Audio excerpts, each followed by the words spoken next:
I flew home for New Year's. The apartment was silent except for Grandpa watching TV alone. A crumpled note read, "Used your bonus for our getaway. He's your problem now." Grandpa whispered, "Don't worry, kiddo." I just smiled. 3 days later, they were blowing up my phone. All thanks to my grandpa. I, 29M, landed at the airport on December 30th with 2 bags and a bottle of scotch I'd picked up for my old man. The flight had been delayed 3 hours, and by the time I made it through baggage claim, it was past midnight.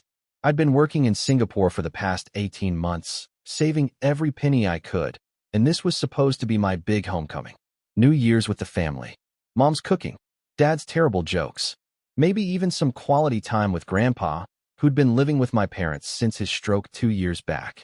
The apartment was on the 4th floor of the same building I'd grown up in.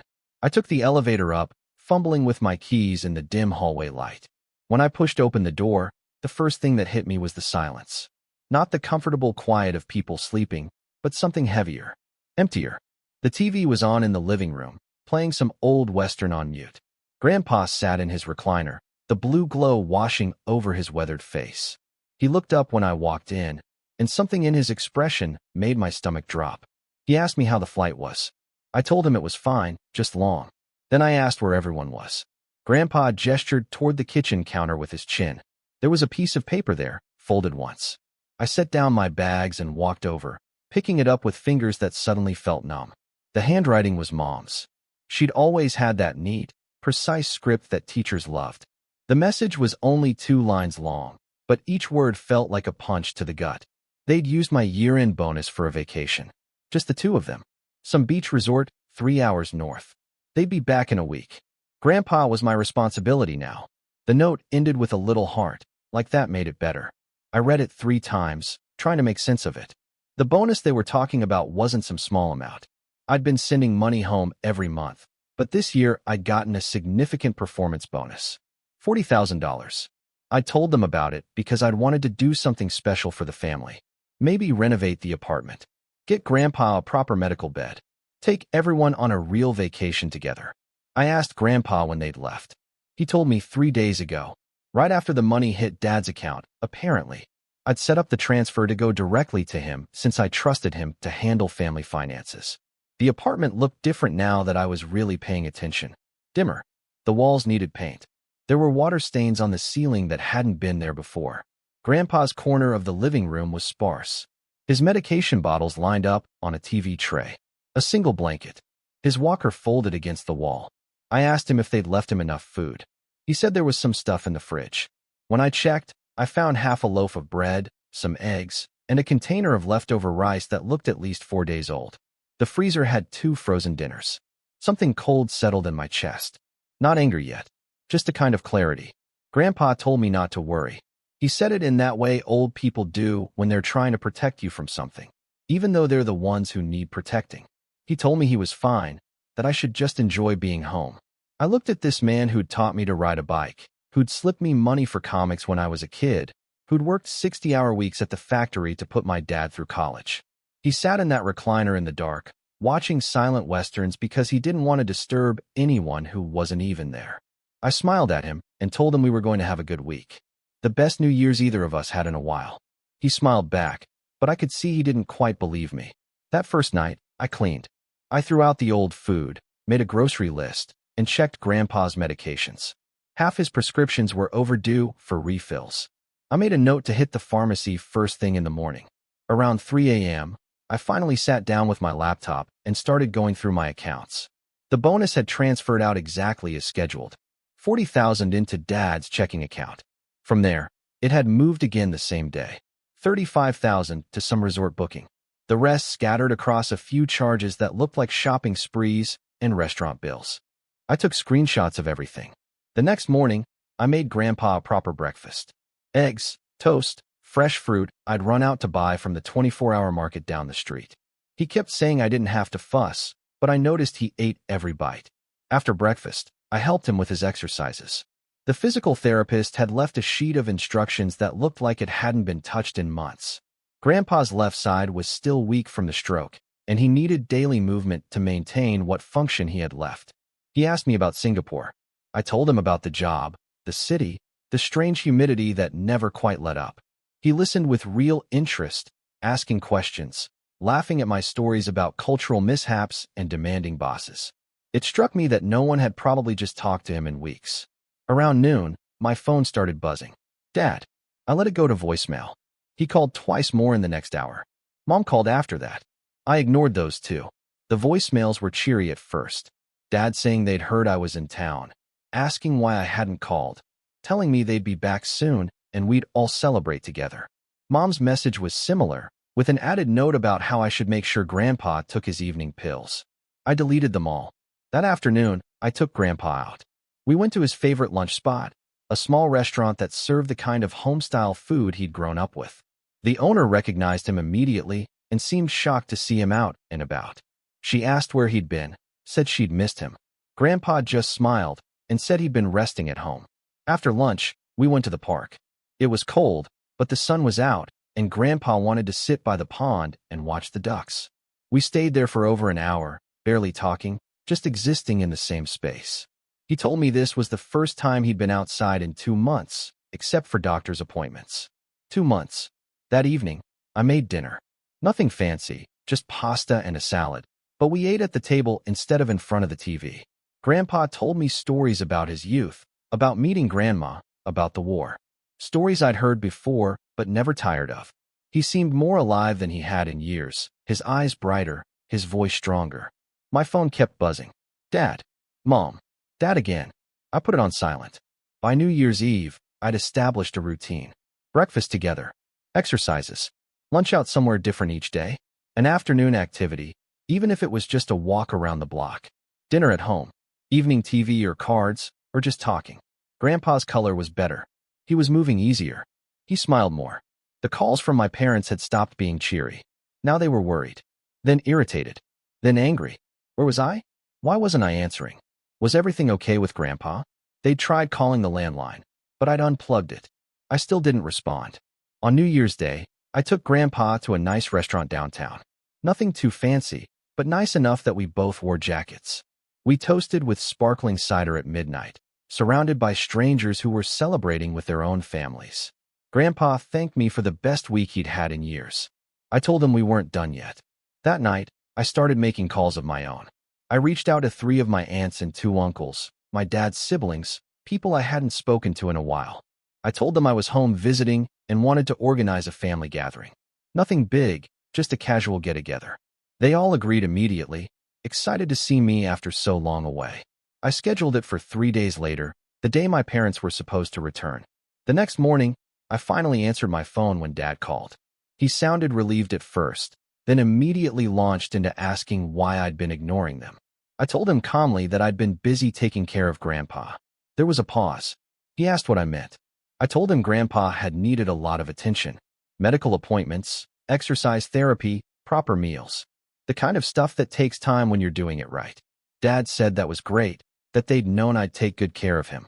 He mentioned they'd be home soon, and we could all catch up properly then.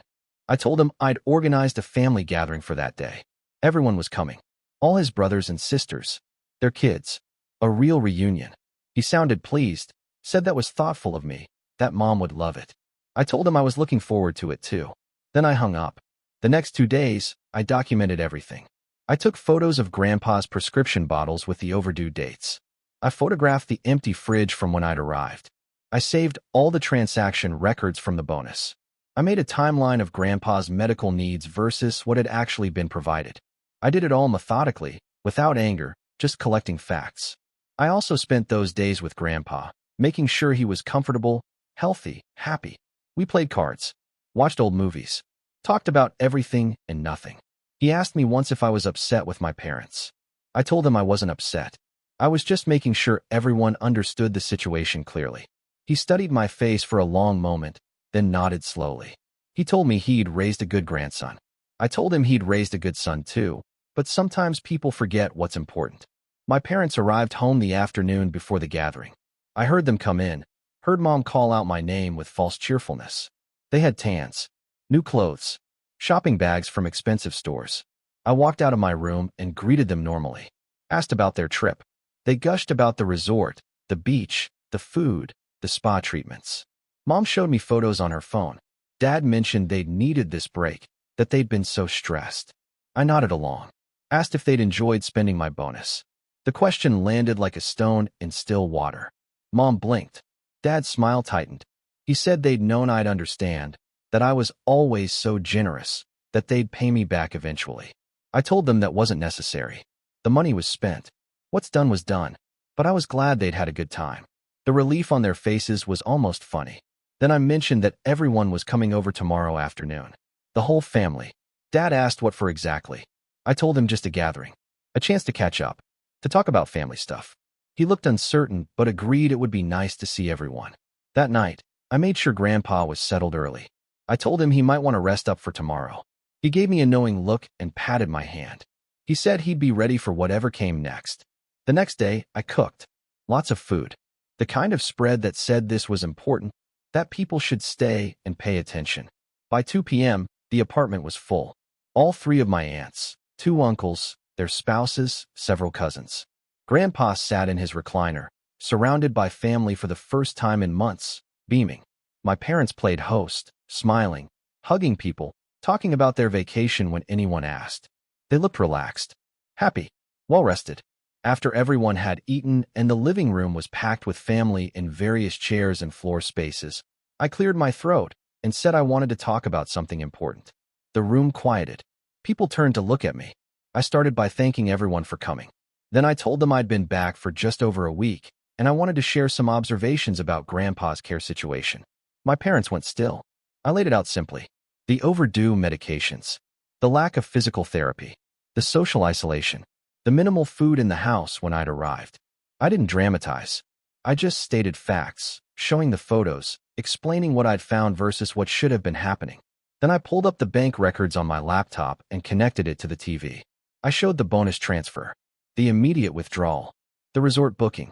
I explained that this money had been intended for family needs, specifically including proper care for Grandpa. The room was silent. My aunts and uncles stared at the screen, then at my parents. One of my aunts asked if this was true. My father started to explain, saying they'd just needed a break, that caregiving was exhausting, that they'd planned to use some of the money for Grandpa too.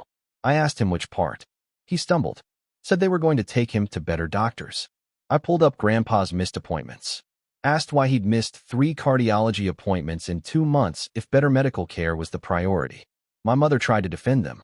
She said they'd sacrificed so much that I didn't understand how hard it was having someone else in the house all the time, that they deserved something for themselves. My youngest aunt, who'd always been close to Grandpa, asked why they hadn't arranged proper care if it was so hard. Why not use some of that $40,000 for a part-time nurse? For meal delivery? For anything that would have actually helped? Dad said they'd been planning to. Eventually, when they got back, I asked when they'd been planning to refill his heart medication, which had run out 4 days before I arrived. The silence was deafening. Grandpa spoke up then, his voice quiet but clear. He told them it was okay, that he didn't want to be a burden, that he understood they needed their own life. The guilt that washed over several faces in that room was visible. One of my uncles asked what I wanted to happen. I said I wanted Grandpa to get the care he needed. Proper care. With dignity. I'd already looked into assisted living facilities that specialized in stroke recovery. Nice places with activities and social programs and medical staff. Places where he wouldn't be isolated and forgotten. I told them I'd pay for it myself if needed, but I thought the family should discuss options together since apparently I couldn't trust my parents to use designated funds appropriately. My mother started crying. She said I was being cruel, that I was making them look like monsters in front of the family. I told her I wasn't making them look like anything. I was just showing people what had happened. My father got angry then. He said I had no right to judge them, that I'd been in Singapore living my own life while they dealt with everything here. I agreed that I'd been working abroad. That's why I'd been sending money home every month. Money that was supposed to help with household expenses, including Grandpa's care. I pulled up those records too. Showed 2 years of monthly transfers. Asked what they'd been used for, since clearly not medication or food or basic care. One of my cousins asked if we could arrange a family care schedule. Different relatives taking Grandpa for a few days at a time, rotating responsibility so no one was overwhelmed. Several people volunteered immediately. My aunts started coordinating calendars. My parents tried to object, saying Grandpa should stay with them, that they'd do better. My youngest aunt looked at them with something close to disgust and said maybe Grandpa should decide where he wanted to live. Everyone turned to Grandpa. He looked at my parents for a long moment. Then he said quietly that he thought he'd like to try the assisted living place I'd mentioned if people could visit him there. He said he missed having people to talk to, missed feeling useful, missed being part of things instead of just being in the way. My mother left the room crying. My father followed her. The rest of us spent the next hour planning. My uncles said they'd split the cost of the facility with me. My aunts made a visitation schedule. Everyone agreed to monthly family dinners that Grandpa would attend. Before people left, several family members pulled me aside privately. They thanked me for speaking up, said they'd had concerns but hadn't realized how bad it was. One of my aunts admitted she'd stopped by a few months ago, and my mother had made excuses about why Grandpa couldn't visit. She'd suspected something was wrong but hadn't pushed. After everyone left, my parents stayed in their room. I helped Grandpa get ready for bed. He thanked me for what I'd done. I told him he didn't need to thank me. He was family. This was just basic decency. He said that sometimes families forget that. Sometimes they need reminding. Over the next few days, my parents barely spoke to me. When they did, it was cold, clipped.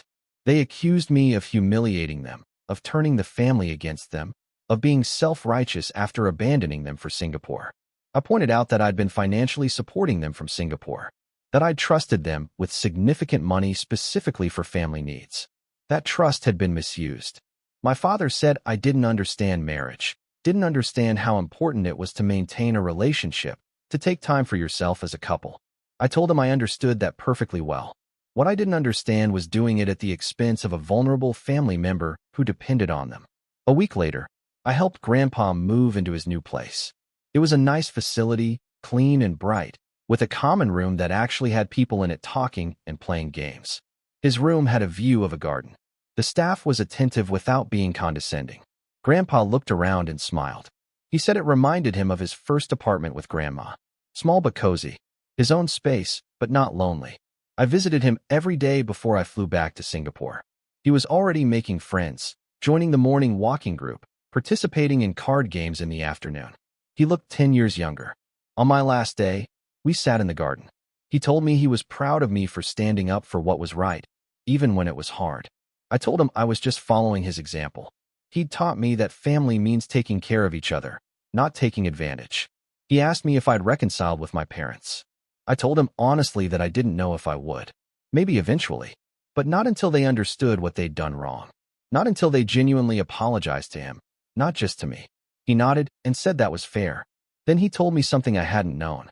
After his stroke, he'd had about $60,000 in savings. Money he'd been keeping for emergencies.